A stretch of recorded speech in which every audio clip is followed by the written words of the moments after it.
Programme किया, इसका मुख्य उद्देश्य ये था कि जो नया कानून आया है इनकम टैक्स एक्ट 2025, जो कि 1 अप्रैल 2026 से लागू हो गया है पूरे देश में,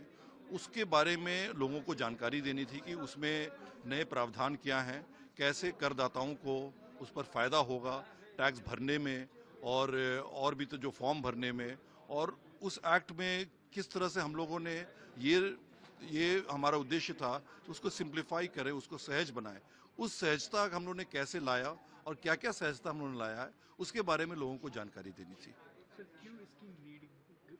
इसकी ज़रूरत ऐसे पड़ी क्योंकि ये जो पुराना 1961 का एक्ट है वो 60 साल हो गया था। 60 साल में बहुत तरह तरह के डेवलपमेंट्स हुए, इंटरनेशनल डेवलपमेंट्स हुए, डिजिटल इकोनॉमी बढ़ा,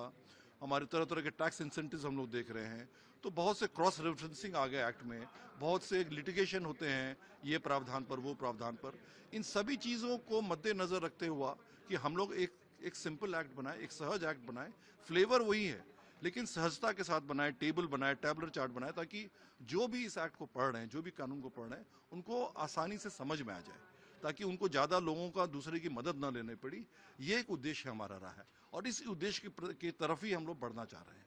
तो कॉम्प्लेक्सिटी कम हुई है आपको लगता है? अब ये तो अब समय बताएगा, लेकिन ऐसा लग रहा है क्योंकि अभी अगर आप लोग जो आज